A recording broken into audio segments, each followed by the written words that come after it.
Bismillah. Assalamualaikum warahmatullahi wabarakatuh. Bismillah.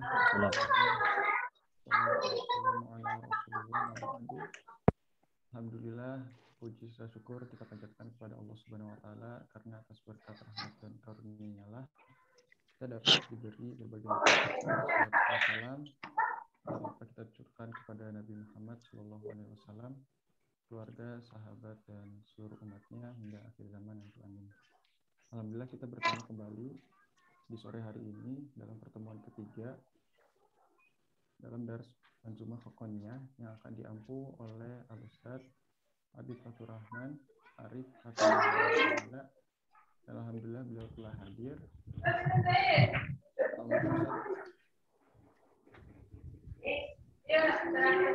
Ustaz Habib. Baik. Bismillah. Tes suara saya jelas nggak? Jelas. Baik, alhamdulillah.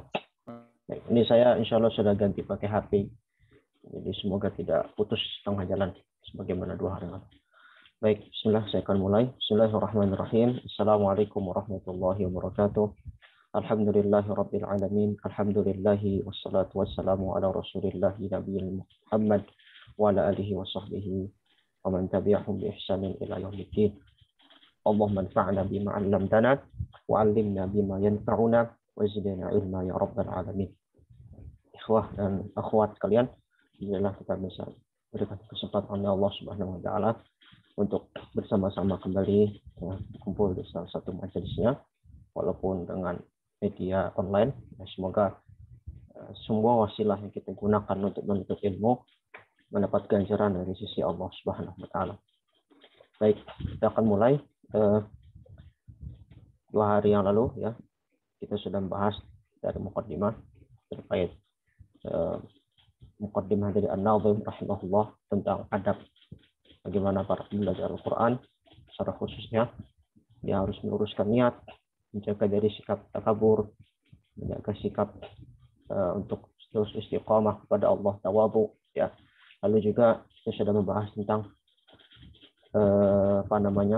tentang qari ya, definisi qari, muqri ya, dan juga para imam qiraat yang sudah kita kenalkan di awal. Nah, sekarang kita sudah masuk kepada materi inti ilmu tajwid ya, yang dibahas oleh Imam Al-Haqqani rahimahullahu taala. Dan sebagaimana pernah saya sampaikan di awal, ya, pembahasan di Haqqani ini memang mujmal, masih global, sehingga nanti memang mungkin bagi antum yang sudah mempelajari jazariyah atau atfal, ya pembahasannya tidak mendetail seperti itu ya. Walaupun nanti bisa-bisa saja kita diskusikan kalau nanti ada yang kurang ataupun ada yang perlu diperdalam kembali. Baik, saya akan bacakan dulu seperti biasa matanya. Bismillahirrahmanirrahim. Alhamdulillahi wassalatu wassalamu ala Rasulillah. Allahumma ighfir lana wa liwalidina wa li syuyukhina wa li jami'il muslimina amin. Qala al-Imam Abu Muzahim Musa bin Ubaidillah Al-Haqqani Al-Hamdani rahimahullahu ta'ala wa nafa'ana Allahu bihi wa bi'ulumikum fit darain amin.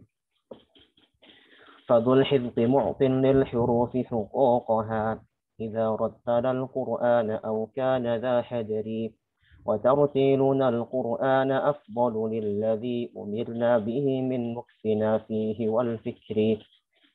ومهما حذرنا درسنا فمرخص لنا فيه إذ دين العباد إلى اليسر ألا فاحفظوا وصفي لكم ما اختصرته ليدري به من لم يكن منكم يدري ففي شربة لو كان علمي سقيتكم ولم أخف عنكم ذلك العلم بالذخر فقد قلت في حسن الأداء قصيدة رجوت إلهي أن يحط بها وزري وبالله حولي وبالله توفيقي وأجري عليه في إقامتنا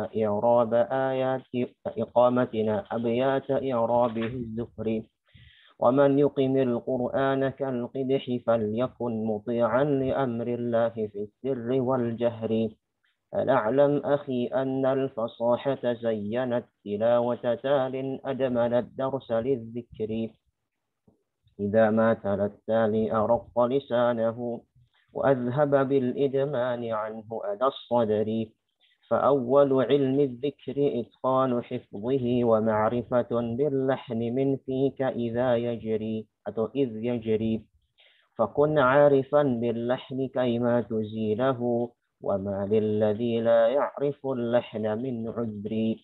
Baik, segitu dulu.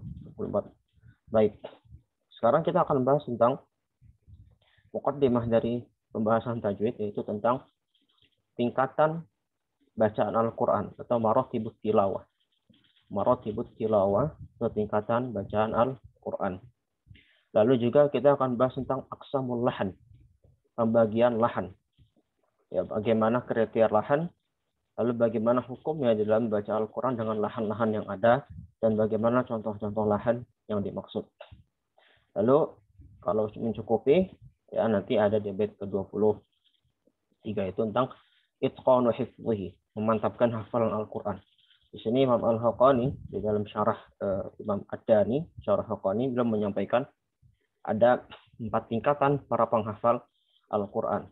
Jadi ada 2 hal yang penting ketika kita berinteraksi dengan Al-Quran. Yang pertama kita nanti adalah memantapkan hafalan. Memantapkan hafalan Al-Quran. Yang kedua kita memperbaiki bacaan. Nah, mana yang didahulukan? Ya kalau berdasarkan urutan di bait ini, memantapkan bacaan dulu. Ya, memantapkan bacaan baru memantapkan hafalan. Tapi 2 hal ini adalah hal yang sama-sama harus dijaga. Baik. Coba saya akan terjemahkan dulu secara umum ya dari bait yang tadi. Fadul hidqi mu'tin lil hurufi huquqaha idza rattala al-Qur'ana aw kana dha hadri. Nah, bait sebelumnya itu kan tentang imam qiraat yang 7 ya. Wa hamzatu aydan wal kisa'i ba'dahu aqul hidqi bil Qur'ani wan nahwi wasy-syi'ri. Saya kemarin lupa sampaikan di akhir itu. Ada Imam Hamzah, ada Imam Al-Kisa'i. Ya, kita sudah bahas biografinya. Lalu uniknya di Imam Al-Kisa'i ini, ya, di situ Imam Al-Haqqani memberikan keterangan tambahan. Akhul hidqi bil Qur'ani wan nahwi wasy-syi'ri. Imam Al-Kisa'i ini itu orang yang pintar. Akhul hidqi, al-hidq dalam bahasa Arab artinya pintar ya, cerdas. Ya. Akhul aja Al-Kisa'i ini disebutkan oleh Imam Al-Haqqani sebagai orang yang cerdas, lalu ahli Quran, ahli bahasa Arab, ahli syair Arab. Seperti itu. Lalu apakah Imam Malik tidak pintar? Tidak. Tapi ini justru memang menjadi salah satu pandangan para pensyarah ya dari kitab Al-Haqqani, bahwasanya memang ketika itu Imam Al-Haqqani kemungkinan memakai bacaan qiraahnya Al-Kisa'i. Jadi ya maklum ya, kayak misalnya kita bermadzhab Syafi'i. Kita pasti banyak menyanjung mazhab kita. Yaitu wajar, selama tidak berlebihan. Nah, kebetulan mazhab qiraahnya yang saat itu sedang booming ya adalah mazhabnya Al-Kisa'i dari Kufah. Nah, jadi kemungkinan memang walaupun tidak dipastikan ya dari beberapa syarah yang saya lihat memang kenapa di sini Al-Kisa'i disifatkan secara khusus sementara imam-imam lainnya hanya nama dan nama tempatnya. Ya kalau kita lihat misalnya dari awal Fabil Haramain Ibnu Katsirin wa Nafi'un. Ya kan, yang di Haramain ada Ibnu Katsir, ada Nafi'. Wa bil Basra Ibnu Ala Abu Amri. Di Basrah ada Abu Amr Zaban bin Ala. Hanya nama dan kota. Ya, tempat tinggalnya atau kotanya. Tapi untuk Al-Kisa'i kok punya spesialisasi, punya nilai spesial bagi Imam Al-Haqqani. Ya ternyata memang pada saat itu kemungkinannya memang mazhab qiraah yang dianut oleh beliau adalah mazhabnya Al-Kisa'i. Ya, mazhab qiraahnya Al-Kisa'i. Adapun mazhab fikihnya dan akidahnya adalah Hambali. Baik, itu sedikit faedah ya dari ini. Nah, lalu Imam Al-Haqqani menyambung pembahasan dari kata al-hidq ini. Al-hidq ini yang tadi orang yang cerdas ya. Kata beliau, fadul hidqi mu'tin lil hurufi huquqaha idza rattala al-Qur'ana aw kana dha hadri. Orang yang cerdas itu, ya, apa kriteria orang yang cerdas? Ya, tentunya dari perspektif pembelajar Al-Qur'an, ya, adalah yang mu'tin lil hurufi huquqaha, yang dapat menunaikan huruf dengan hak-haknya, atau orang yang dapat memberikan hak-hak setiap huruf. Ya, idza rattala al-Qur'ana aw kana dha hadri.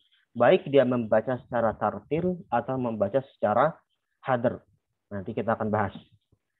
Wa tartiluna al-Qur'ana afdalu lilladzi umirna bihi min mukfina fihi wal fikri. Tetapi membaca Al-Quran secara tartil itu lebih utama karena kita diperintahkan dengannya. Ya, sebagaimana di Al-Muzammil ayat 4 itu. Warattilil Qur'ana tartila. Ya, itu membaca dengan tartil itu adalah yang paling utama dan dengannya pula kita diperintahkan. Kenapa? Karena dengan tartil itu akan menenangkan pikiran. Umirna bihi min mukfina fihi wal fikri. Maksudnya itu memberikan kita ketenangan ketika membaca, mudah untuk memahaminya, nanti mentadabburinya, dan nanti mengamalkannya. Seperti itu. Wa mahma hadarna darsana famurakhasun lana fihi idzinul ibadi ilal yusri. Walaupun atau meskipun ya bacaan dengan hadar itu ketika darsana, ketika belajar dars, ketika kita sedang tahap belajar atau sedang tahap murojaah hafalan Quran dengan hadar cepat, dengan baca cepat, itu diberikan rukhsah. Famurkhasun lana fihi idzinul ibadi ila yusr. Kita diberikan rukhsah, kita diberikan kemudahan boleh membaca dengan hadar karena memang syariat agama juga membolehkan sebagai kemudahan bagi hambanya. Karena ad-dinu yusrun. Agama itu memudahkan ya. Agama tidak mempersulit. Nanti kita akan bahas. Jadi intinya di sini tentang masalah apa? Penunaian bacaan Al-Qur'an ya, itu adalah ditinjau ya, ini membahas tentang tingkatan bacaan Al-Qur'an saja. Ya, jadi ada yang tingkat cepat, ada yang tingkat lambat, ada yang tingkat sedang. Nanti kita akan rinci. Dan menurut Imam Al-Laqani, orang yang cerdas itu adalah bagaimana? Mau dia mau baca cepat, mau dia baca lambat, dengan tempo cepat atau tempo lambat, itu sama-sama dia bisa muqtinil hurufi fuqaha. Itu poin pentingnya. Dia bisa menunaikan huruf-hurufnya dengan benar. Baik, boleh lanjut. Baik, berikutnya. Ala fahfadhu wasfi lakum makhtasaratuhum liyadri bihi man lam yakun minkum yadri. Nah, ini nasihat dari beliau. Ala fahfadhu wasfi lakum makhtasaratuhum. Ketahuilah, hendaklah kalian menghafal apa yang telah saya sifatkan bagi kalian di dalam mukhtasar ini. Artinya ini secara tersirat beliau, bahkan ini tersurat ya, beliau mewasiatkan kepada para pembelajar matan ini untuk dihafal. Jadi ini kan ilmu ya. Sebagaimana perkataan para ulama, man hafizal mutun hazal funun. Barang siapa menghafal matan, maka akan mendapatkan pemahaman terhadap bidang ilmu tersebut. Nah, makanya banyak sekali para ulama ketika mempelajari matan-matan, utamanya matan berbentuk nazom ya. Nazom ini seperti syair. Nah, kenapa bentuknya syair? Karena mudah dihafal, memudahkan untuk dihafal. Ya. Nah, kata beliau, ketahuilah bahwasanya bagi kalian nih para tulabul ilmi, kita semua, hendaknya kita mempelajari ini, maka hafalkanlah atau minimal pahamilah apa yang telah saya sampaikan kepada kalian dengan ringkas ini. Ya, ini kan 51 bait. Ya, 51 bait itu masuk ringkas. Lihat dari bihiman lam yakun minkum ya, dari agar orang yang nggak tahu jadi tahu. Ya, jadi artinya tujuan kita menghafal itu apa sih? Tujuan kita belajarnya apa sih? Untuk kita mendakwahkan kembali. Gitu ya. Fa fi syarbatin law kana ilmi safaitukum wa lam ukhfi ankum dzalikal ilma bidzakri. Nah, ini bentuk ketawaduan beliau. Kata beliau bahkan kalau seandainya ilmuku ini dituangkan di dalam suatu gelas minuman. Ini kiasan ya, bahasa kiasan ya. Fa fi syarbatin law kana ilmi safaitukum. Seandainya ilmuku ya dituangkan di dalam suatu gelas minuman, maka saya nggak akan takut untuk menuangkan kepada kalian semua tanpa saya mesti timbun-timbun, tanpa harus saya sembunyi-sembunyikan. Ya, ini makanya termasuk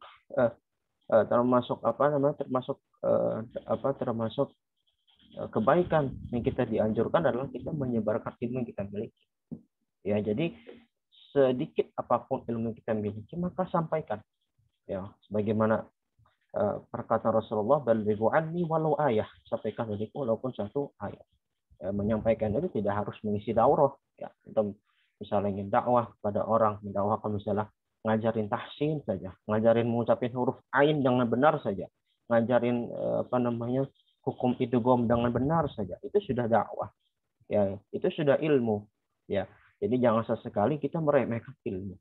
Sekecil apapun, sedasar apapun. Jadi kata beliau ini, ada faedah yang kita bisa ambil bahwasanya ilmu apapun yang kita telah dapatkan jangan dipendam buat kita sendiri, sebarkan, dakwahkan minimal kepada orang terdekat kita. Nanti kalau sudah mampu baru didakwahkan kepada orang yang lebih banyak, seperti itu. Faqad qultu fi husnil ada'i qasidatan rajautu ilahi an yahutta biha wizri. Nah, kata beliau, saya telah sampaikan sebuah kasidah, ya, dari tidak ada kasidah, ya, sebuah syair yang membicarakan tentang husnul ada, ya, husnul ada, tentang urgensi tilawah yang baik. Yang dengan saya menulis suatu kasidah ini, karya ini, maka saya harap Tuhan, itu Allah Subhanahu wa taala, akan mengampuni dosa-dosa saya. Wa abiyatuha khamsuna baitan wa wahidun tunadhamu baitan ba'da baitin 'ala al-ithri. Kata beliau, dan baitnya di dalam mansumah ini ada khamsuna baitan wa wahidun, 51, ya. Dan ini beliau menyampaikan bilangannya secara tersurat, ya, langsung dengan bilangan khamsuna baitan wa wahidun, khamsun 50, wahidun 1. Kalau di Jazariyah kan abiyatuhu qafun wa zayun fil adad. Ya, sebagian ulama itu kadang menulis angka-angka itu dengan huruf-huruf masyriqiyah, dengan kode-kode. Ya, qafun wa zayun itu adalah 109. Kalau di Tuhfah tarikhuha busyra liman yutqinuha abiyatuhu ladun bada li zinnuha. Jadi sebagian ulama, ya, itu memakai istilah ini dalam penghitungan. Ya, itu menarik juga kalau dikaji. Itu sejarahnya dari apa namanya dulu di zaman keemasan Islam, kita hitungan bilangan itu dengan rumus-rumus atau huruf-huruf masyriqiyah. Misalnya 1 dengan hamzah, 2 dengan ba, dan seterusnya. Ya, seperti itu. Nah, tapi kalau beliau di Hoqaniyah ini langsung dengan angkanya, ya, dengan kalimat khamsun dan wahidun, bukan dengan rumus-rumus yang ada di huruf masyriqiyah. Wabillahi taufiqi wa tunazum baitan ba'da baitin al-ithri. Ya, dia nazamnya tersusun dengan baik. Wabillahi taufiqi wa ajri alaihi fi iqamatina abyata i'rabihi az-zuhri. Ya, ini juga permohonan dari beliau. Dan saya mengharap kepada Allah, ya, taufik Allah dan juga pahalanya terhadap apa yang telah saya tulis ini, dan juga terhadap apa, salah satu yang saya pesan pembahasan tajwid adalah pembahasan masalah i'rab. Ya, jadi pembahasan beliau ini juga akan menyangkut dari sisi nahwu. Ternyata ketika mempelajari tajwid kita mesti juga dibarengi dengan pelajari bahasa Arab, karena sesungguhnya jangan menegakkan bahasa Arab dalam membaca Al-Quran, maka kita akan membaca dengan benar, akan terhindar dari lahan, akan terhindar dari kesalahan makna kalau kita salah. Ya, karena ingat, bahasa Arab satu huruf, satu harokat salah, berbeda maknanya. Begitu, ya. Nah, jadi nanti ada sedikit menyinggung permasalahan bahasa Arab sisi nahwu, tapi tidak banyak. Wa man yuqimil Qur'ana kal qidhi falyakun muti'an li amrillahi fis sirri wal jahri. Dan barang siapa yang membaca Al-Quran atau menegakkan Al-Quran seperti anak panah. Kalau anak panah itu bagaimana? Anak panah kan kalau kita bidik, ya kan? Kalau kita bidik langsung cepat melesat. Ya, ini adalah perumpamaan di dalam salah satu hadis Rasulullah SAW pernah mensifati salah satu sifat orang-orang Khawarij. Ya, orang-orang Khawarij itu gimana? Mereka baca Quran dengan bagus, fasih, ya. Huruf-huruf ditunaikan, hukum-hukum ditunaikan. Tapi sayang, dia membacanya nggak sampai kerongkongan mereka. Ya, jadi membaca Al-Quran tidak cukup hanya dengan bacaan yang bagus. Hukum-hukum tajwidnya bagus, makharijul huruf bagus. Tapi dia mesti lebih dari itu. Ketika sudah bagus bacaannya, tajwidnya sudah bagus, maka harus diamalkan. Nah, itu yang paling penting. Ya, justru tujuan utama Al-Quran kan itu diamalkan. Begitu. Jadi jangan sampai kita baca Al-Quran bagus, tapi akhlak kita kepada tetangga, kepada teman, kepada saudara kita sama muslim buruk, seperti itu. Nah, kata beliau gimana? Bagi Anda nih yang membaca Al-Quran seperti anak panah yang melesat dengan cepat, artinya bacaannya bagus, maka falyakun muti'an li amrillahi fis sirri wal jahri. Maka harus Anda lengkapi dengan taat kepada Allah di dalam kesendirian maupun di kala terang-terangan. Artinya kita mesti seimbang. Ya, jadi tajwid ya, sebagaimana saya sampaikan di awal beberapa hari yang lalu ya kan. Jadi kalau kita belajar itu jangan setengah-setengah. Ya, baca Al-Quran, belajar tajwidnya juga, belajar qiraatnya juga, belajar tahuk sorofnya juga, belajar tafsirnya juga, sehingga kita bisa mendapatkan itu dengan sempurna. Ala alam akhi, anal fasahata zayyanat tilawata ta'lim admanat darsarid dzikri. Ketahuilah bahwa saudaraku bahwasanya fasahah, ya kefasihan lisan kita dalam mengucapkan huruf-huruf hijaiyah, ya maka itu akan memperindah tilawah kita selama kita terus mendawamkan baca Al-Quran dengan tujuan zikir. Ya, beda kalau kita membaca Al-Quran dengan tidak fasih. Ya kita baca Quran dengan sembrono, dengan tidak ada aturannya. Itu nanti malah tidak enak, ya tidak akan menjadi suatu hal yang menambah iman kita, begitu. Kenapa? Idza matalat tali arafqa lisanahu wa adhhab bil idmani anhu as-sadri. Karena ketika engkau membaca Al-Quran dengan benar, baik itu benar bacaannya, hukum-hukum tajwidnya, dan juga mengamalkan kandungannya, maka sesungguhnya arafqa lisanahu. Ya, bacaan itu akan melembutkan lisan Anda. Ya, akan melembutkan lisan Anda. Wa adhhab bil idmani anhu as-sadri. Dan juga akan menghilangkan penyakit. Ya, akan menghilangkan penyakit hati. Ya, sebagaimana Allah berfirman di dalam Al-Isra, "Wa nunazzilu minal Qur'ani ma huwa shifaa'un wa rahmatun lil mu'minin wa la yazidu dhalimina illa khasara." Al-Quran itu sebagai syifa, sebagai obat. Begitu pula di surat Yunus, "Ya ayyuhan nas qad ja'atkum mau'izatun min rabbikum wa hudan wa shifaa'a. Qad ja'atkum mau'izatun min rabbikum wa shifaa'un lima fis sudur wa hudan wa rahmatun lil mu'minin." Ya, Al-Quran itu sebagai syifa, obat. Nah, jadi di antara antum kalau lagi sakit, maka bacalah Al-Quran. Ya, Al-Quran itu adalah obat. Itu sudah janji Allah dalam Al-Quran dan juga jadi praktikan para Rasulullah, para sahabat, dan para orang-orang soleh sebelum kita. Fa'awwalu ilmi dzikri itqanu hifdhihi wa ma'rifatun bil lahni min fika idza yajri. Nah, pembahasan kedua nanti tentang masalah itqanu hifdhihi. Jadi ilmu pertama yang mesti kita lakukan ketika belajar Al-Quran, ya, pertama kita itqanu hifdhihi, memantapkan hafalan Al-Quran. Gimana caranya? Nanti kita akan bahas. Dan juga bagaimana golongan para penghafal Quran kita akan bahas. Dan juga kita wa ma'rifatun bil lahni. Ini bagusnya matanya ada yang merah-merah. Yang merah-merah ini penting ya. Ada yang pembahasan intinya. Jadi dua hal yang mesti diperhatikan ketika baca Al-Quran. Itqanu hifdhihi, memantapkan hafalan Al-Quran.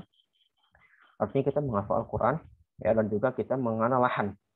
Ya, lahan itu kesalahan-kesalahan yang terjadi ketika baca Al-Quran, sehingga kita bisa menjaga lahan itu dari lisan kita.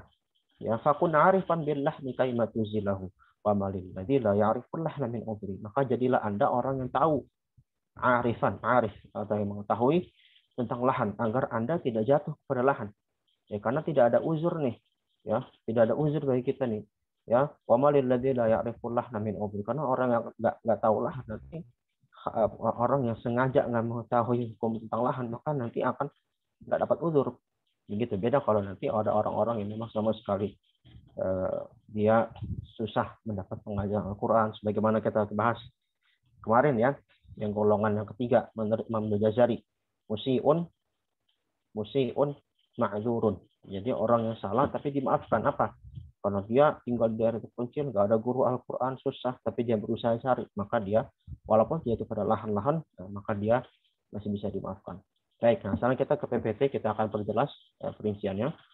Jadi pertama, tentang masalah maratibut tilawah, ya, tentang tingkatan bacaan Al-Quran.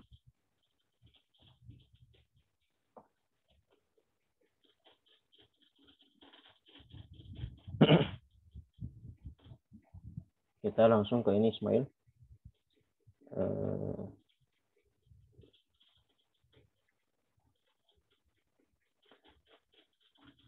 Nah, coba sebelum sampai ke sini, kemarin kan saya sudah sampaikan tuh tentang nama-nama imam qiraat. Ada yang hafal nggak? Yang hafal saya kasih hadiah. Tapi jangan dikasih share. Semua ya, ini kuis saya. Ada yang hafal? Dengan dua rawinya. Jangan nyontek ya. Ya, ini asal ada hadiah dari saya. Silakan yang langsung on mic. Satu ikhwan, satu akhwat. Silakan. Siapa tadi yang udah gitu? Boleh on mic. Jadi nama imamnya Oke, yang penting nama imamnya deh yang apa? Nama imamnya. Yang penting nama imamnya 7 itu ya. Kalau bisa jangan rawinya sih bagus. Ya, tapi yang paling utama nama itu. Silakan secara urut ya. Silakan Mas Zidan.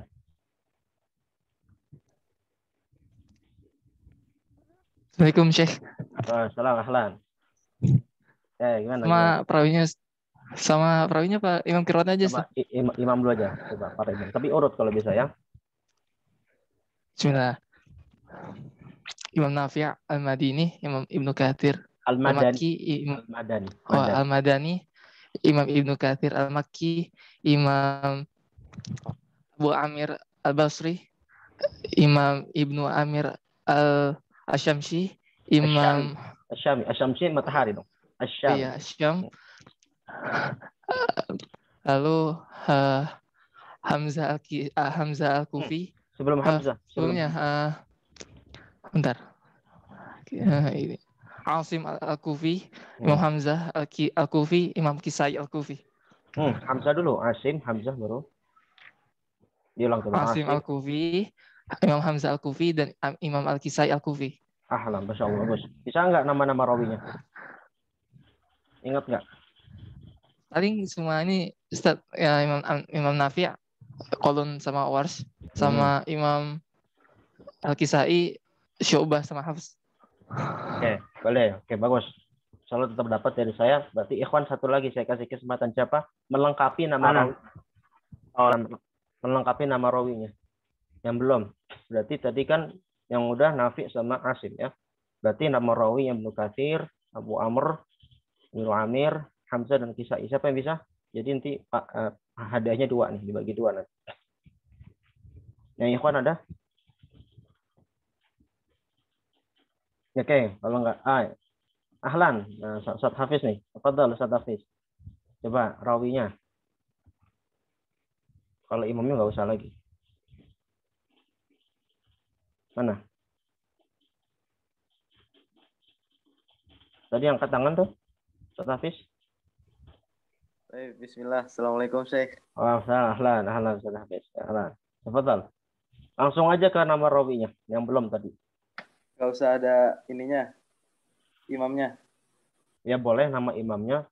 Dan tadi yang udah Nafi sama Asim ya. Nah, berarti yang belum. Coba ya. Ibnu Katsir siapa Ibnu Katsir? Ibnu Katsir, Kunbul, sama Bizi, Al-Bizi. Al-Bazzi Benar yang gak? lebih sahih Al-Bazzi. Al-Bazzi dan Kumbul. Al-Bazzi dan Kunbul. Ya, terus? Imam Nafi itu Qalun Warash.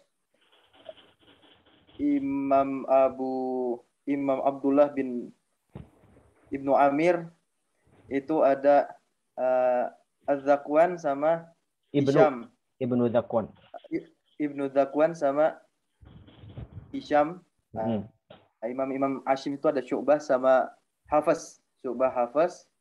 Kalau Al-Kisai itu ada Abul Haris Ad-Duri. Ad-Duri juga sebagai rawi juga dari Imam dari Imam Abu Amr. Abu Amr. Ada Abu Amr sama Ibnu Amir ya. Nah, dari Abu Amr aja. Ad-Duri itu Abu Amr saja. Abu Amr dan Al-Kisai. Abu Amr sama Al-Kisai Ad-Duri. Satu lagi belum. Abu Amr siapa rawinya? Ad-Duri dan Abu Amr Ad-Duri sama Abu Amr sama As-Susi sama As-Susi. Ahsan. Ya, barakallahu fikum ya. Jadi Zidan sama Hafiz dari Ikhwan. Yang akhwat silakan satu orang. Ada yang mau akhwat? Kalau nggak ada ya nggak apa-apa. Ada yang angkat tangan nggak itu? Nggak ada yang akhwat? Oke, ya. Ini saya karena kepikiran aja, ya sengaja saya nggak kasih tahu dari kemarin. Kalau kemarin saya kasih tahu udah pada ngafal semua nanti. Ya, jadi ya ini buat yang tebak, buat fastabiqul khairat. Insya Allah ya, nanti 2 orang itu tadi akan dapat hadiah dari saya. Baik, kita lanjutkan sebagai motivasi ya buat kita semua. Baik, kata beliau al-haqqani rahimahullah ta'ala, fadhul hifzi mu'tilil hurufi huquqaha idza rattala al-Qur'ana aw kana dhahadiri. Tingkatan bacaan Al-Qur'an ada 3 mazhab. Ya, ada 3 mazhab, tetapi mazhab yang rajih hanya 3. Ya, kalau Imam Al-Haqqani itu beliau merojihkan 4 tingkatan. Ya, jadi 3 mazhab itu pertama mengatakan 3 tingkatan. Mazhab kedua mengatakan 4 tingkatan. Ini mazhab kedua nih yang dianut oleh Imam Al-Haqqani, ya, 4 tingkatan. Yang kelima, ya, itu mazhab yang 5 tingkatan. Nah, ini saya langsung sampaikan 5-5-nya, tapi nanti kita akan fokus kepada yang dirajihkan oleh Imam Ibnul Jazari rahimahullah taala. Nah, pertama Imam Al-Haqqani ya menyampaikan bahwasannya tingkatan pertama itu tartil. Ya, tartil. Tartil itu diambil dalil dari Al-Qur'an. Ya, kita sering dengar ya, Al-Muzammil ayat 4 itu. Ya, warattilil Qur'ana tartila. Apa makna tartil? Pakai definisi dari sahabat Ali bin Abi Thalib. Ya. Apa namanya? Tajwidul huruf wa ma'rifatul wuquf. Mentajwidkan huruf dan mengenal waqaf dan ibtidah. Itu definisi yang ringkas. Tetapi dalam perspektif tingkatan bacaan Quran, tartil ini punya definisi tersendiri. Ya, kalau menurut mazhab yang mengatakan tartil sebagai tingkatan pertama dalam bacaan Al-Quran, yaitu membaca dengan lambat disertai tadabbur makna dan penjagaan hukum-hukum tajwid. Jadi bacanya lambat disertai tadabbur. Ya. Lalu tingkatan kedua, ya, tahqiq. Jadi tartil sama tahqiq nanti agak beda tipis ya, tapi ini ada perbedaannya. Tahqiq sama ya, antara tartil dan tahqiq hampir sama.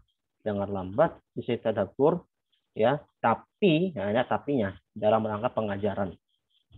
Ya, jadi kalau misalnya tartil itu secara umum ya, misalnya Bismillahirrahmanirrahim. Tabarakalladzi biyadihil mulku wa huwa ala kulli syai'in qadir. Alladzi khalaqal mauta wal hayata liyabluwakum ayyukum ahsanu amala. Nah, itu namanya tartil. Pelan-pelan tadabbur. Jadi dia juga membacanya dengan sembari mentadabburi maknanya. Tapi kalau tahqiq ya itu bisa lebih lambat. Ya, ini mazhab pertama ya. Mazhab pertama jadi membedakan antara tartil dengan tahqiq. Ya, jadi kalau tahqiq itu dalam rangka pengajaran saja. Misalnya kalau lagi ngajar tafsir.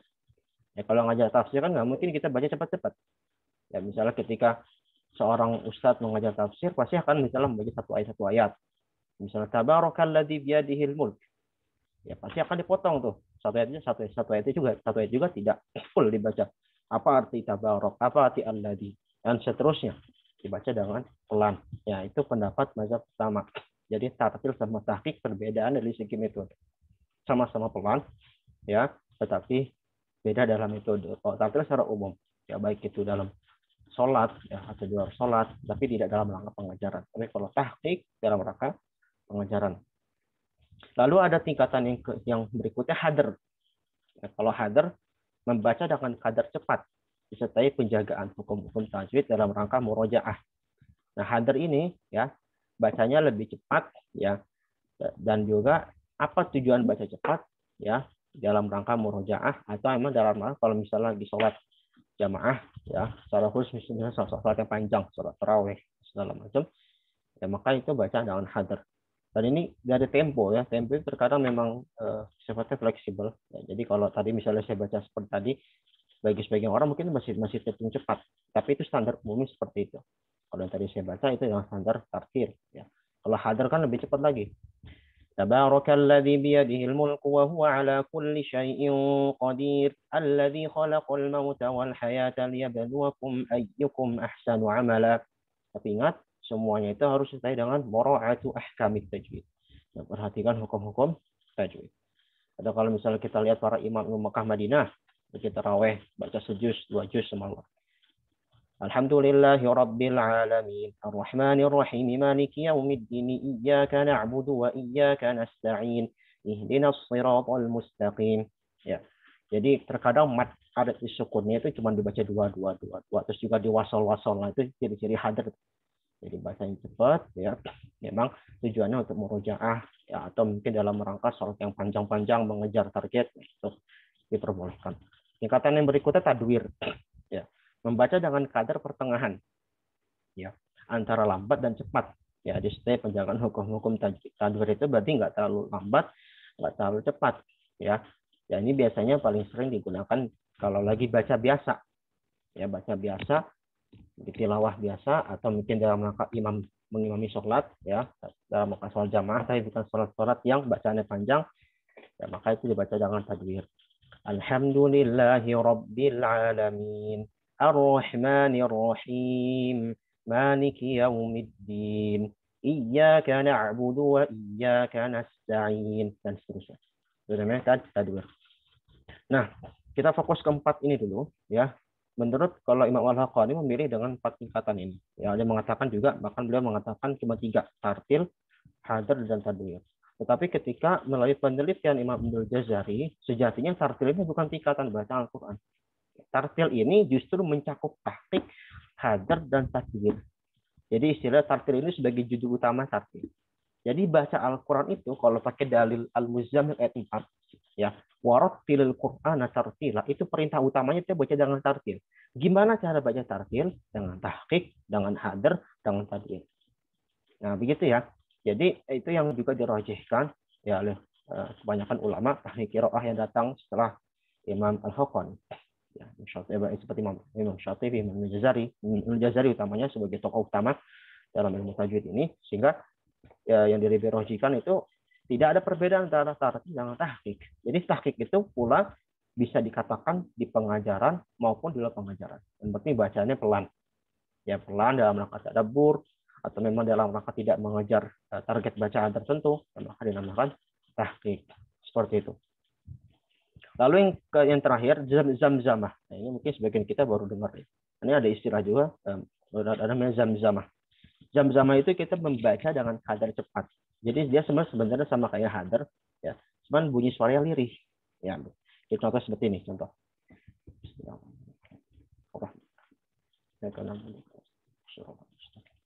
Jadi zamzamah itu suaranya itu hanya terdengar di dalam mulut kita, ya, hanya terdengar dalam mulut kita, tidak terdengar di orang-orang di sekitar kita, atau mungkin hanya seorang yang sangat dekat dengan kita. Jadi suaranya itu hanya dari dalam mulut hingga dalam dada kita. Ini hanya suara atau sedikit. Jadi ya kalau bahasa kita dalam keadaan sir, ya kalau itu salat sir, salat asar, salat zuhur, ya atau salat munfarid, maka dengan bacaan zamzamah. Ini tingkatan paling terakhir, ya. Dan tentunya untuk zamzamah ini nanti secara khusus dalam sholat, ya, ini dari pandangan fikih, ya. Untuk bacaan dengan sir itu Imam Nawawi memberikan suatu penegasan. Ya, sir itu bukan kita mingkem. Ya, sim itu bukan zamzamah itu bukan mingkem. Ya. Zamzamah itu artinya kita menggerakkan bibir kita. Yusma' nafsuhu. Ya. Didengarkan oleh jiwa kita atau diri kita sendiri. Jadi kayak tadi bisa saya contoh ya.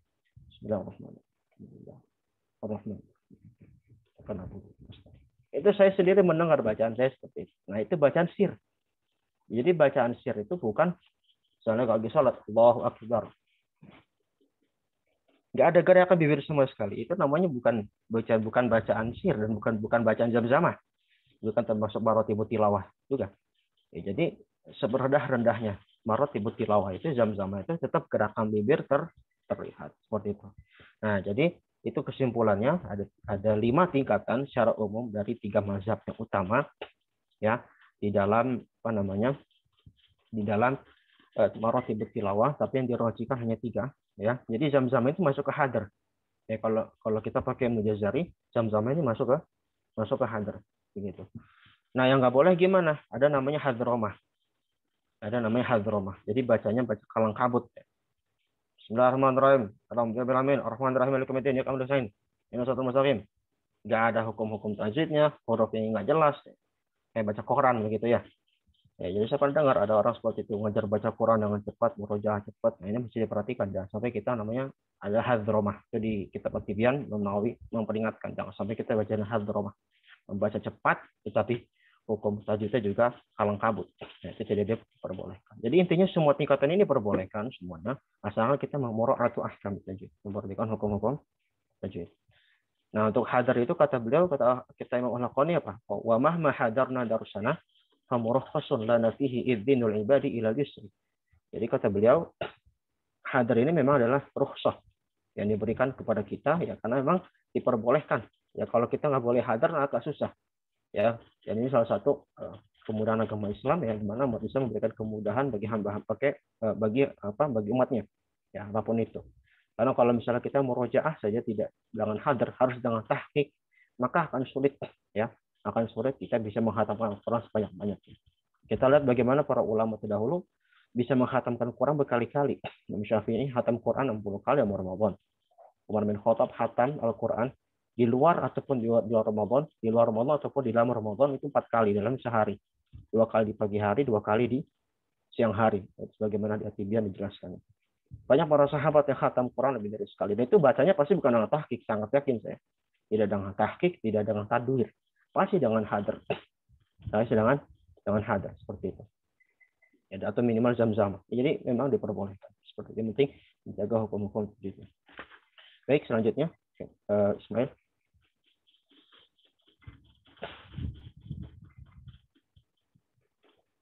Ya, nah sekarang masuk ke tingkatan hafidh ya.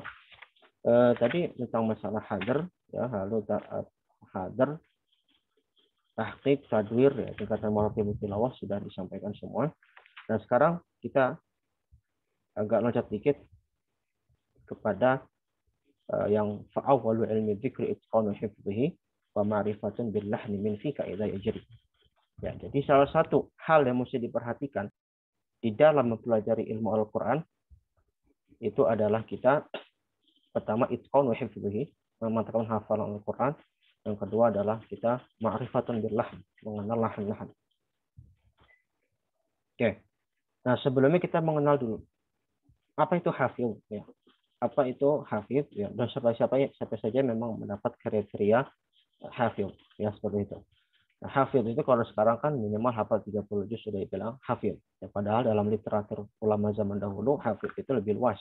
Maknanya ya hafal hadis ya, jangan beribu-ribuan. Justru dahulu itu lebih fokus kepada hafal hadis, bukan hafal Al-Quran. Kenapa? Karena ulama zaman dahulu memang hafal Quran itu sudah menjadi tradisi. Ya, justru menghafal Quran itu jadi aib. Bukan hanya ulama, dari kalangan ilmuwan. Ya, seperti ilmuwan-ilmuwan yang bukan dari kalangan agamawan, mereka bisa hafal Quran. Jadi zaman dulu hafidh itu memang identik kepada hadis. Tetapi seiring perkembangan zaman, memang kriteria hafidh semakin menyesuaikan.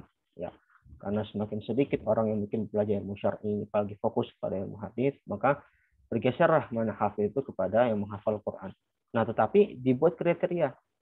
Ternyata hafidh itu nggak seperti kita bayangkan juga sekarang, gitu ya. Maksudnya hanya sekadar hafal 30 juz tok, gitu.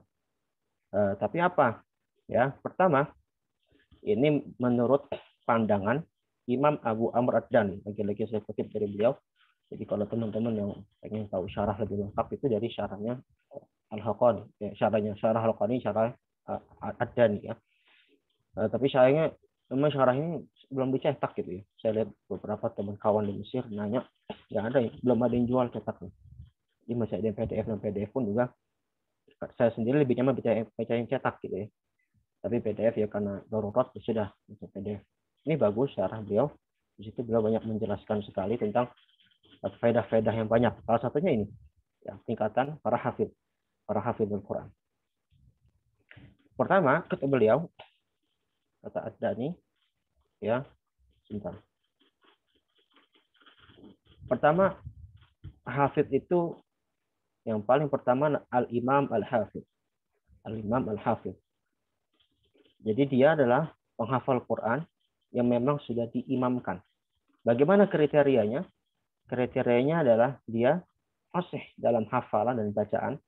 Ya, jadi ingat, ya, penghafal Quran itu bukan hanya sekedar fasih dalam hafalan, ya, tapi bacaan itu paling penting. Sebenarnya ini saya tambahkan aja fasih dalam hafalan. Cuma kalau dari teks aslinya Imam Ad-Dani, ya, itu sebenarnya fasih dalam bacaan saja, tidak pakai hafalan, karena memang hafalan itu sebenarnya adalah tambahan, ya. Yang paling utama itu adalah dari bacaan. Tapi karena dia hafal Quran, maka saya tambahkan fasih dalam hafalan dan bacaan, disertai pengetahuan terhadap ilmu bahasa Arab, harus i'rab ya, qiraat dan tafsir. Nah, hafidhul Quran seperti ini, maka dia layak mendapat gelar al-imam, al-hafidh. Ya, jadi dia minimal sekali menjadi imam di dalam ilmu qiraat, ya, atau imam dalam ilmu tajwid. Seperti itu. Jadi dia tahu seluk-beluknya kenapa i'rabnya seperti ini, dia tahu seluk-beluk qiraatnya kenapa seperti ini, bagaimana khilaf bainal qiraah, bainal turuq, bainal riwayah, dipaham, bagaimana pemaknaan seperti ini. Itu namanya adalah hafiz, al-imam al-hafiz. Ya, ini tingkatan yang paling utama. Tentunya memang ini tidak semua orang bisa seperti ini. Ya, jadi dia fasih bacaannya, fasih hafalannya. Seperti itu. Lalu yang kedua, tingkatan kedua ya, A'rabi. Nah, ini kok tiba-tiba Arab dusun nih nama ceritanya. Ya, jadi ini hanya perumpamaan saja ya, bukan berarti kita menjadi Arab dusun, tidak. Ini perumpamaan saja. Jadi ada orang hafal Quran, ya, tapi dia hanya mengetahui bacaan dan hafalan itu berdasarkan bacaan gurunya saja. Tapi memang gurunya benar, gitu ya. Gurunya benar, gurunya paham, bisa dipercaya bacaannya, bisa dipercaya hafal Qurannya. Tapi dia nggak tahu nih kaidah-kaidah i'rabnya, dia nggak tahu kaidah-kaidah qiraatnya, tafsirnya, atau tajwidnya. Maka dia di sini seperti sebagaimana, ya bukan berarti jadi Arab dusun, sebagaimana Arab dusun, orang Arabi. Karena Arabi itu ya itu bahasa Arab, mereka bahasa Arab paling fasih. Ya makanya kalau kita mempelajari studi-studi ilmu bahasa Arab, ya pasti beberapa rujukan selain dari Al-Quran, As-Sunnah, dari kabilah-kabilah Arab, Arabi. Ya, karena bahasa Arab itu fasih. Berbeda kalau Arab kota. Apalagi zaman sekarang, udah Arab Amiyah, ya, banyak bahasa-bahasa Arab yang tidak sesuai dengan bahasa Arab yang murni. Jadi memang membaca Al-Quran, hafal Al-Qurannya sesuai dengan yang aslinya, tapi dia nggak tahu kaidahnya, dia nggak tahu teori. Jadi dia mungkin hanya bisa untuk dirinya sendiri. Hafalan dia, bacaan dia hanya bisa untuk diri sendiri. Seperti itu. Ya, jadi dia mungkin belum tentu bisa mendakwahkan kembali. Nah, yang ketiga seperti orang awam, orang umum. Ya, hafalan dan bacaannya berdasarkan gurunya. Ya, tanpa mengetahui pengetahuan terhadap kaidah-kaidah Arab dan qiraat sehingga memungkinkan lahan. Nah, bedanya am dengan A'rabi. Kalau A'rabi ini atau sebagaimana A'rabi, dia ini walaupun nggak tahu kaidah-kaidah i'rab, nggak tahu kaidah-kaidah qiraat, kaidah-kaidah tajwid, tapi dia nggak pernah jatuh lahan. Karena memang dia tahu nih bahasa Arab yang asli seperti apa. Ya, gurunya mungkin memang guru yang fasih ya, tapi memang dianya sendiri nggak pelajari kaidah-kaidahnya atau teori-teorinya, tapi dia nggak jatuh lahan. Ya nggak sama sekali, nggak, misalnya dia nggak membaca yang fathah dibaca dengan dhammah misalnya, membaca yang rofa menjadi nasab atau membaca nasab jadi rofa. Ya, dia tahu gitu lah. Misalnya dia kalaupun dia salah ataupun dia membaca itu walaupun dia nggak tahu kaidah, tapi dia merasa terganjal, kok aneh. Nah, tapi kalau orang am ya umum ya mungkin seperti kita ya. Yang am ya mungkin kita hanya tahu dari guru kita gitu ya, tanpa pengetahuan kaidah-kaidah secara perincian. Jadi memungkinkan saja mungkin lahan gitu kan. Makanya terus mesti belajar. Yang ketiga, nah yang keempat terakhir, nah ini semua kita dilindungi dari yang tingkatan ini mubtadi'. Nah, beda ya. Kalau tingkatan qori kemarin ada mubtadi pakai hamzah. Kalian mubtadi' pakai ain, ahli bid'ah. Mana ahli bid'ah ini dalam perspektif tingkatan para hafidz menurut Imam Abu Amr Ad-Dani, hafalan bacaannya dia punya pemahaman i'rab. Ya, dia tahu bahasa Arab. Ya, tetapi dia masalahnya nggak punya pemahaman terhadap ilmu qiraat. Pemahaman terhadap tafsir dan riwayat. Sehingga bisa jadi dia memunculkan bacaan-bacaan baru. Ya, makanya sebagaimana saya bilang, bacaan Al-Qur'an itu berdasarkan apa? As-sama'i an-naqli. Berdasarkan dengan pendengaran dari guru kita dan juga dari riwayat. Jadi aspek dalam Al-Qur'an itu ya adalah riwayat. Begitu ya. Kemarin saya sampaikan perkataan Imam Ibnu Jazari rahimahullah taala ya. Apa syarat bacaan Al-Qur'an dapat diterima? 3. Fakullu ma wafaqa wajha nahwi. Pertama, mesti sesuai dengan kaidah bahasa Arab. Yang kedua, wa kana li rasmi ihtimalan yahwi. Harus sesuai dengan rosem Utsmani. Ya, ini panjang bahasa rosem ya. Intinya sesuai dengan bagaimana kaidah-kaidah penulisan yang disepakati oleh ulama ahli rosem seperti itu, maka harus seperti itu. Yang ketiga, wasaha isnadan wal Quran. Fahadhihi salah satu arkan. Yang ketiga, sahih isnad. Dan ini menjadi penentu. Sahih isnad. Nah, makanya ada sebagian ahli bid'ah ya. Tentunya ini kalau bicara ahli bid'ah pada zaman dahulu biasanya rata-rata mubtadi'ah dari kalangan aqdiyah ya. Mubtadi'ah dari kalangan aqdiyah, dari ahli bid'ah dalam masalah akidah begitu ya. Ya, jadi mereka terkadang mereka tahu bahasa Arab, Mereka tahu kaidah i'rab, tapi karena mereka mungkin nggak punya pengalaman terhadap ilmu qiraat, pengalaman ilmu riwayat, ini menurut mereka ini sudah kaidah bahasa Arab. Tetapi ini nggak tapi mereka nggak tahu ini ada riwayat atau enggak, gitu ya. Padahal aspek riwayat, aspek sanad, kayak saya bilang, adalah paling penting dalam ilmu Al-Quran. Seperti itu. Jadi tidak bisa serta-merta kita mengatakan ini sudah kaidah bahasa Arab, maka ini bisa dibaca sebagai bacaan Al-Quran. Tidak. Karena kalau seperti itu kita bisa memunculkan qiraah bid'ah. Yang tidak diterima. Dan makanya sebagaimana saya bilang kemarin itu qiraah itu yang diterima sebenarnya dua. Saya sedikit syarat ya. Karena saya bilangnya mutawatir dan ahad. Seharusnya mutawatir dan masyhur. Ahad itu nggak masuk. Jadi kalau dalam hadis kan bisa mutawatir, bisa hasan, bisa ahad, dan bisa terusnya. Kalau di qiraat hanya dua. Hanya mutawatir dan masyhur. Yang mutawatir dan masyhur itu ya yang kita bahas ini 7 qiraat. Nanti ada lagi 10 qiraat. Nah, para ulama ahli qiraah ada yang mengklasifikasi ya bacaan-bacaan yang tidak sesuai. Yang namanya qiraah syadzah. Bacaan-bacaan syadz ya, yang nyeleneh. Nah, bacaan-bacaan nyeleneh ini ya memang bisa dikatakan tidak boleh diamalkan, bahkan yang mengamalkan bisa dihukum ya oleh para pengadilan agama, pengadilan agama pada zaman itu. Contohnya Ibnu Syambudzah. Dalam akidah di kisah ada seorang mukri bernama Ibnu Syambudzah dihukum di pengadilan agama karena membaca dengan qiraah syadzah. Apa contoh qiraah syadzah misalnya? Atau sederhana misalnya Maliku Yaumiddin. Al-Fatihah Maliku Yaumiddin. Secara bahasa Arab boleh nggak itu? Coba saya mau tanya nih, Ustaz Hafid, ahlan. Antum ahli nahwu nih. Cara bahasa boleh nggak itu? Maliku Yaumiddin. Boleh nggak itu? Atau yang lain boleh? Boleh respon. Boleh nggak? Maliku Yaumiddin boleh nggak? Cara bahasa? Tidak boleh, Ustaz. Kenapa nggak boleh? Maliku Yaumiddin. Cara bahasa? Cara bahasa ya? Oh, kalau secara bahasa? Ya bahasa. Boleh aja. Boleh aja kan? Kalau boleh jadi apa tuh Maliku itu? Rofa dia.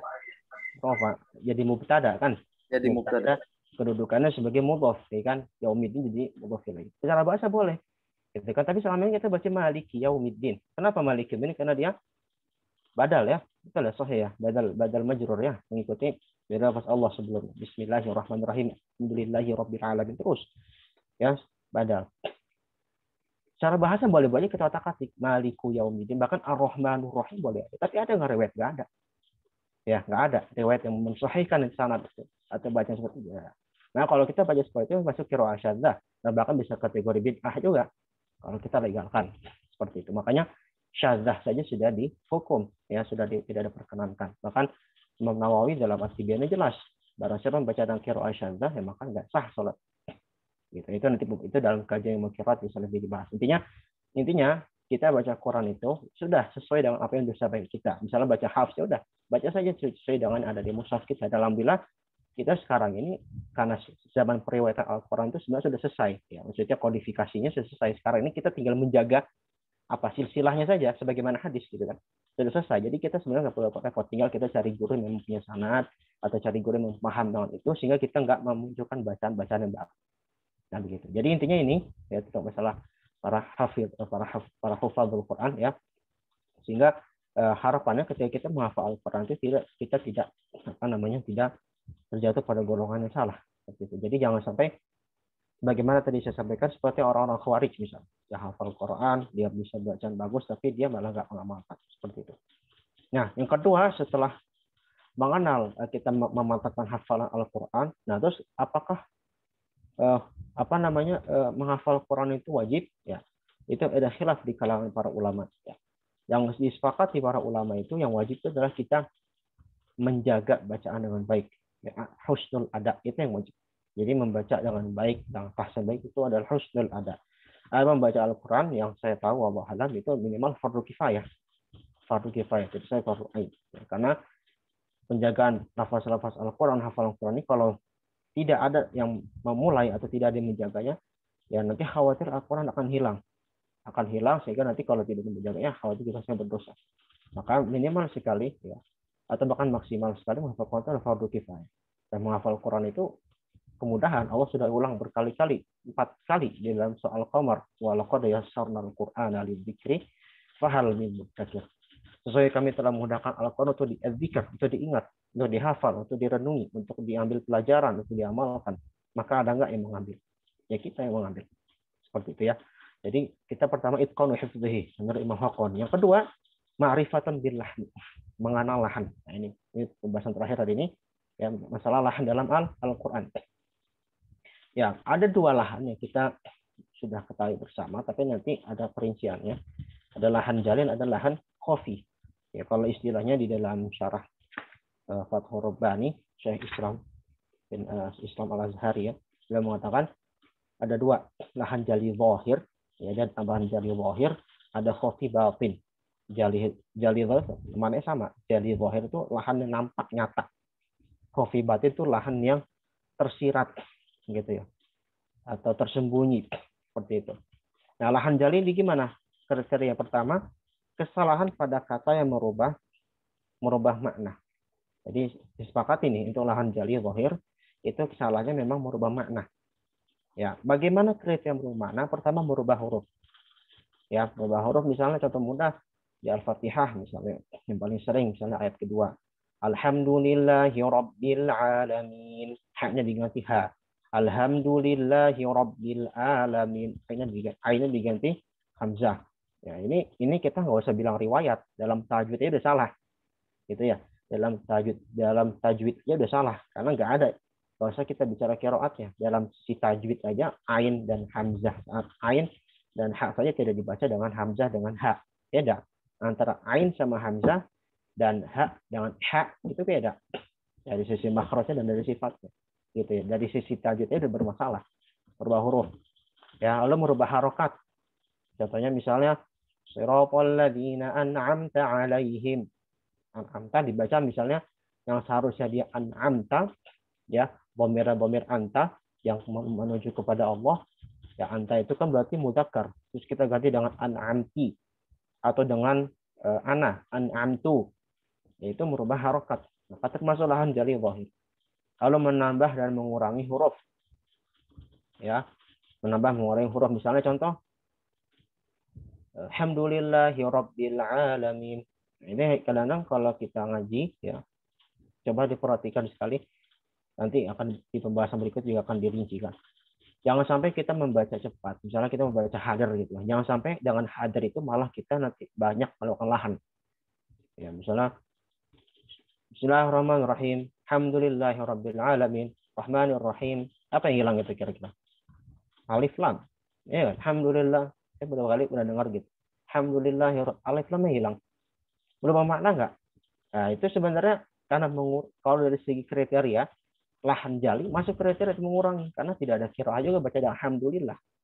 Alhamdulillah, ya rabbil alamin. Nggak pasti bahasa pakai alhamdulillah. Kan alhamdulillah sebagai mubtada. Ya, dan mubtada masih ma'rifah. Dari segi bahasa pun juga dikritisi. Alhamdulillah. Ya kan? Jadi itu dari segi kriteria lahan jali saja itu sudah masuk sebenarnya gitu kan, walaupun dari segi makna mungkin tidak sampai merubah ya, tapi itu dikritisi dari segi kriterianya, mengurangi huruf atau mengurangi harokat, nambah harokat seperti itu ya. Banyaklah contohnya, nanti kita sambil praktik. Nah, bagaimana hukumnya lahan jali ini? Hukumnya haram, ijma ya, para ulama ijma haram. Ijma haram ini kalau memang disengaja tentunya ya, disengaja atau memang nggak mau belajar ya, merasa sudah bisa gitu kan, ya udahlah. Saya udah ngaji tahsin berkali-kali, terus sama gurunya nggak pernah dibenerin atau selalu dikoreksi, putus asa akhirnya dia. Nah, jadi kalau dia membiarkan seperti itu, ya apalagi kalau dalam sholat, ya apalagi jadi imam, ya kan kita nggak boleh kan sholat di belakang imam lahan jali, nggak boleh. Nah, ini perinciannya panjang, nanti bolehlah kalau ada mau nanya kita diskusikan. Sebenarnya masa kita nggak boleh ya makmum pada yang imam lahan jali. Ya misalnya ya kayak tadi contohnya alhamdulillahi rabbil alamin, ain jadi enggak, ya, itu udah salah fatal itu. Enggak salah salat. Ya, enggak boleh ya. Kalau disengaja atau yang nggak mau belajar. Tapi kalau memang dalam rangka dia masih taklim, masih belajar ya, sebagaimana golongan kemarin musiun ma'dzurun ya. Salah tapi masih maafkan. Dia terus belajar, usaha. Insya Allah akan kasih hasilnya kok. Gitu ya. Nah, jadi hanjal ini cuma lah haram ya, tidak ada khilaf. Kalau sengaja gitu. Kalau nggak sengaja ya mesti diberikan udzur seperti itu. Tetap salah itu, tapi mesti diberikan ada uzur. Yang kedua lahan khafi, batin, sama-sama lahan yang tersembunyi. Itu kesalahan pada kata yang menyalahi keumuman kaidah bacaan Quran, ya. Bahkan sebagai mempengaruhi makna. Nah, kalau selama ini kita mengetahui bahwasanya yang mempengaruhi kesalahan makna itu hanya lahan jari, ternyata tidak. Lahan khafi itu sebenarnya sifat khafi itu hanya dari sisi memang pemahaman orang. Kalau jali kan nampak nyata. Nampak nyata bagi orang yang ahli ilmu tajwid, ilmu qiraat, sama orang yang awam sekalipun tahu. Gitu kan. Contoh tadi misalnya, kita baca al-ngalamin, mohon maaf ya. Adalah di antara kita mungkin yang tahu ya, misalnya dari suku mana, orang mana yang masih baca ain jangan misalnya. Gitu kan. Ngalamin misalnya. Jangan ngalamin gitu. Cara orang awam ini tahu itu salah sebenarnya. Tahu itu kan. Itu lahan yang memang tampak dari sisi apa? Dari sisi pandangan orang. Tapi kalau lahan khafi, batin, ini juga pandangan orang, itu karena memang hanya diketahui oleh orang-orang yang belajar. Ya, secara khusus para ahlinya, ya, para ahli tajwidnya, ahli qiraahnya, dan juga para penuntut ilmu yang sudah belajar. Gitu. Tapi ada ternyata lahan khafi karena memang hanya diketahui mereka, ternyata tetap salah. Itu yang nggak bisa ditolerir. Contohnya apa? Kita cari tahu dulu kriterianya misalnya kalau lahan khafi yang nggak merubah makna ya, misalnya lahan khafi yang nggak merubah makna, misalnya berlebihan dalam sifat takrir huruf ro, misalnya ar-rahmanir-rahim gitu. Saya kemana? Ar-rahmanir-rahim. Takrir ro itu cukup sederhana. Ar-rahmanir-rahim. Ar-ro. Nggak usah perlu sampai Ar-Rahmanir-Rahim. Itu mah era bahasa kita. Ya, itu udah berlebihan. Ya. Atau tapi itu makna nggak berubah ya. Itu tetap aja. Ya Maha Allah, Maha Pengasih, Maha Penyayang tetap. Cuman dari segi kaidah tuh salah gitu kan. Lalu yang kedua dari gunnah. Ya, ini kadang-kadang sering ya, apalagi para qari ya. Para qari secara logotan ya, secara bahasa. Ya. Para qari yang diberikan karunia suara bagus ya. Kadang kalau mendapatkan hukum idgham bi gunnah ya, itu karena saking enaknya lagu terkadang jadi berlebihan hukum gunnahnya. Ya misalnya juz al-zalzalah. Faman ya'mal mithqala dzarratin khairan yarah. Itu sudah berlebihan. Ya, karena gunnah itu cukup 2 sampai 3 khusus. Cukup sebenarnya kita baca faman ya'mal mithqala dzarratin khairan yarah. 40 sampai faman ya'mal sampai mukanya merah gitu. Ya, itu berlebihan. Gitu ya. Ada kan ada sebagian qari seperti itu kurang baik gitu ya, berlebihan. Tapi lahan khafi enggak bermakna. Tapi jadi nggak enak aja gitu ya. Lalu misalnya mengizharkan yang gunnah, ya ini tapi mungkin jarang ya, tapi salah. Misalnya yang gunnah dibaca izhar. Tadi misalnya contoh faman ya'mal, ketemunya dibaca idgham kan, faman ya'mal, tapi dibacanya faman ya'mal. Salah, lahan khafi ya. Atau sebaliknya, yang gunnah dibaca izhar. Ya, salah juga. Atau kurang kadar mat. Contohnya mudah misalnya di Al-Fatihah 7. Ya, misalnya yang ghairil maghdubi 'alaihim walad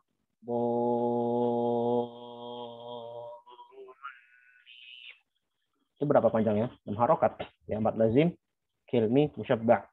6 harokat. Tapi terkadang sering di antara kita yang mungkin nggak sampai 6 gitu kan. Karena nafas nggak kuat, ya dah. Itu lahan tapi khafi, dan itu insya Allah dimaafkan. Yang penting diusahakan 6 harokat. Gitu ya. Nah itu yang nggak merubah makna. Nah, ada satu yang bisa lahan khafi tapi merubah makna. Kenapa? Karena memang kalau orang awam melihatnya biasa-biasa aja dan mungkin sama aja, tapi itu salah. Contohnya apa? Nggak menjelaskan sifat huruf. Contoh misalnya begini. Di surah Al-Muddatsir ya, ada lafaz begini. Tsumma abasa wa basar. Tsumma abasa wa basar. Tsumma abasa wa basar. Nah, sifat sin itu apa? Sifat sin. Sifat sin misalnya contohnya. Ada yang tahu? Yang udah belajar Jazariyah? Apa sifat-sifat huruf sin? Jadi bisa apa? Ya? Enggak dengar saya. Apa sifat huruf sin salah satunya coba? Akhir. Apa? Apa? Nggak dengar saya. Sofir, ya betul. Sofir. Ada lagi, misalnya dia sifatnya istifal. Ya, pokoknya sifat-sifat tipis dia. Dia sifat-sifat tipis. Tipis lagi. Tipis. Sifat-sifat tipis. Gitu ya. Abasa wa basar. Abasa wa basar. Sasa. Tipis. Cuman kadang-kadang ya ada sebagian santri saya yang kalau setoran itu bacanya begini. Tsumma abasa wa basar. Abasa wa basar. So. Itu kira-kira sin atau sof? Mendekati sof. Dan itu kalau orang awam dengar biasa itu sin. Padahal itu kalau nggak dijaga, ketebalan dan ketipisan huruf bisa menjadi huruf tebal dan nanti bisa lahan khofi yang berubah makna dan nggak boleh, haram. Gitu ya. Jadi sekarang ini nggak sederhana kita memahami lahan jahili khofi. Jadi lahan khofi itu juga ada haram. Nah, kita langsung ke hukum. Haram jika condong berubah makna kayak tadi. Sifat huruf yang nggak jelas ya. Biasanya seharusnya dibaca summa abasa wa basar. Abasa wa basar. Yang tebalnya huruf ro. Tapi sin yang dikit tebal. Jangan abasa wa basar. So. Apa so? Mendekati sod. Karena sin dan sod satu makhraj. Satu makhraj ya kan. Sin, sod, zai. Satu makhraj. Yang beda sifatnya. Jadi kalau dibaca abasa. So. Kalau orang awam, ya orang umum yang mungkin belajar belum dalam, itu sin itu ya teman ibunya begitu. Padahal itu salah. Kalau orang yang belajar akan itu salah. Tapi imam khofi seperti itu. Nah, dan itu nanti contoh-contoh itu nanti kita akan kita kaji atau kita praktekkan nanti di hari Sabtu, insya Allah di sesi talaki ya. Jadi tajwid ini nanti ini teorinya didapat, praktek juga mesti ada. Gitu kan? Tajwid itu mesti ada teori dan praktek dan yang lain. Jadi intinya untuk lahan khofi haram juga kalau mau makna, tapi makruh ya makruh jika tidak berubah makna kayak tadi misalnya tadi Ar-Rahmanir Rahim, roknya terlalu takrir terlalu berlebihan atau gunanya terlalu berlebihan, itu makruh kalau gitu. Intinya semua lahan itu untuk lebih aman kita tinggalkan semua. Gitu ya. Bagaimana kita biar gak lahan belajarlah tajwid gitu. Begitu ya. Baik itu mungkin dari saya hari ini kurang lebih mohon maaf ya. Mungkin kalau ada pertanyaan silakan dimoderatori oleh Ismail. Silakan tafadhol. Atas materinya.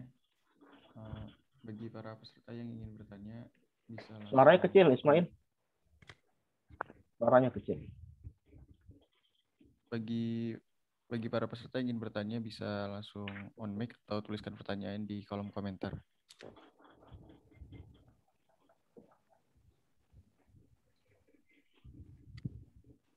Nah, Ustaz. Assalamualaikum warahmatullahi wabarakatuh. Waalaikumsalam. Ahlan. Salam siapa ini? Taufi, Ustaz. Oh ya, silakan. Kalau bacaan seperti ihdinas, naknya menjadi tebal no kayak gitu, Ustaz, apakah termasuk lahan juga, Ustaz? Nas, ihdinas gitu, Ustaz. Iya. Barakallahu. Barakallah. Ya, itu lahan khofi termasuk, tapi nggak mau makna. Ya, karena nos itu beda ya kalau tadi ya. Kalau tadi misalnya abasa wa basar. Bunyi sin artinya akan menjadi bunyi shad. Gitu kan. Ada huruf sin itu huruf tipis punya lawan huruf tebal shad. Jadi kalau dia nggak sempurna tipisnya sin, maka jadi huruf shad, maka jadi tebal, maka jadi bisa lahan jali juga ujung-ujung gitu kan. Nah, tapi kalau tadi misalnya ihdinas siratal, nah ihdinas nos itu sering banget tuh ya. Nanti kalau kita talaki insya Allah nanti akan kena koreksi semua bisa bagian ini. Ihdinas nos apa nos ihdinas siratal mustaqim. Yang tebal yang huruf shad dan huruf ta. Nunnya tipis. Tapi itu enggak bermakna insya Allah. Karena nun dia enggak ada lawan huruf tebalnya. Ya apa? No, huruf no itu enggak ada dalam bahasa Arab. Gitu. Jadi enggak, tapi tetap kita usahakan nanti jangan sampai dibaca nos.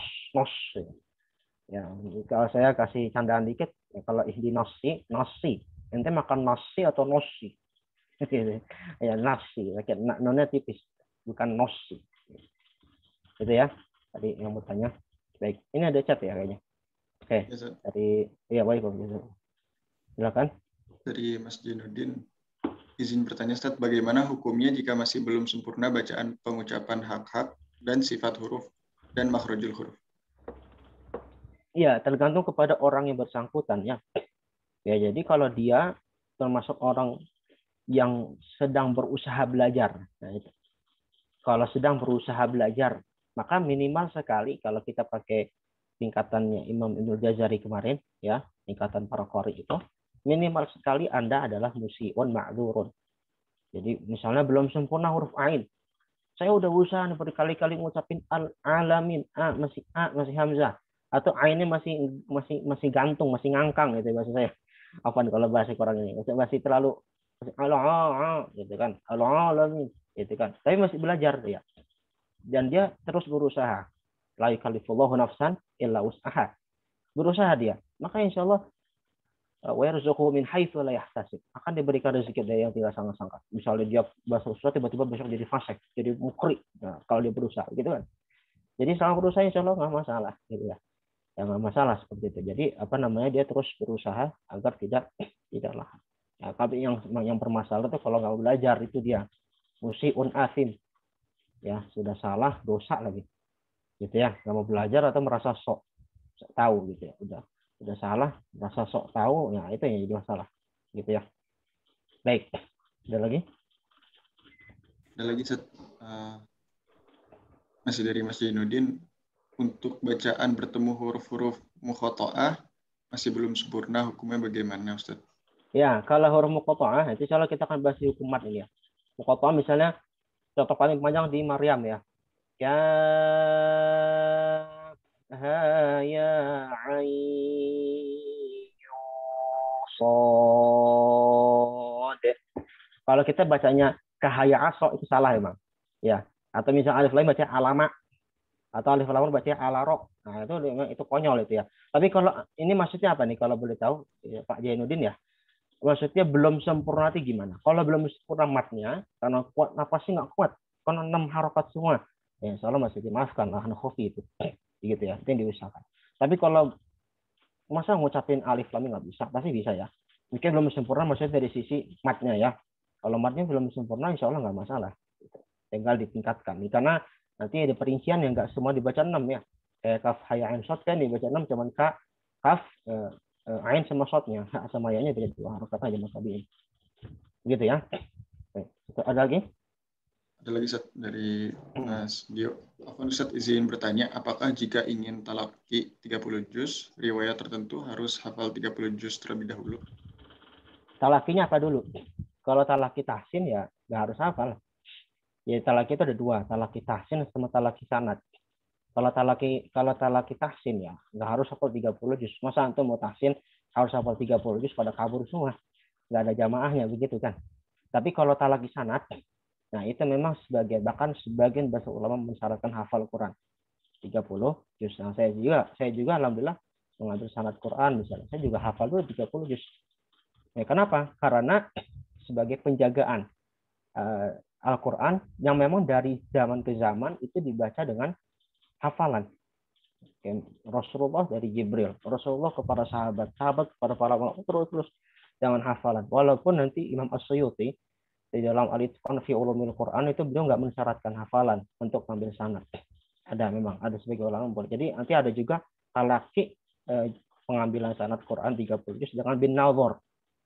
Dan mushaf ada memang. Ya, itu memang khilaf ya di kalangan ulama ahli qiraah, tapi yang saya tahu kebanyakan itu justru memang nggak harus misalkan hafalan. Gitu. Jadi amannya antum hafalan Quran dulu. Sebagian saya bilang antum lebih dibutuhkan baca tahsin, hafalan Quran. Adapun sanad itu nanti tambahan. Kalau antum memang sudah mampu, sudah mumpuni. Bahkan bukan hanya hafal 30 juz, hafal matan tajwid. Ya, minimal hafal Tuhfah Jazariyah. Kalau baca qiraah sabah, hafal Syatibiyah. Gitu ya.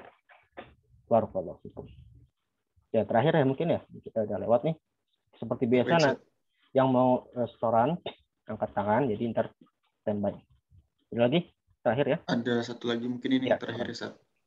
Dari Mas Jainuddin, izin bertanya lagi Ustaz, apakah setelah belajar online ilmu tajwid wajib belajar lagi talaki dengan guru bertatap muka lagi?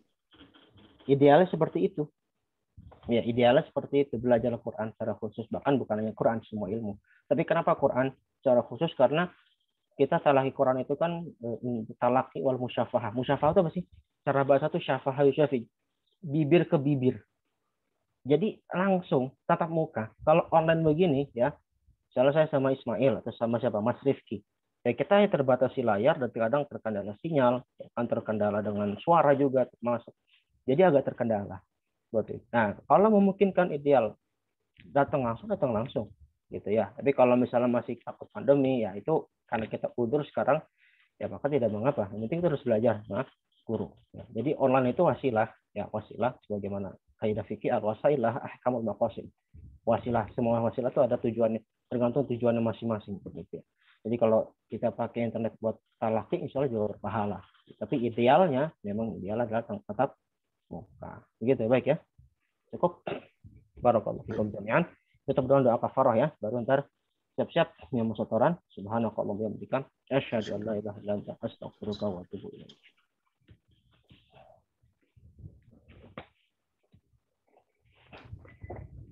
Tafadhol bagi yang ingin setoran bisa raise hand.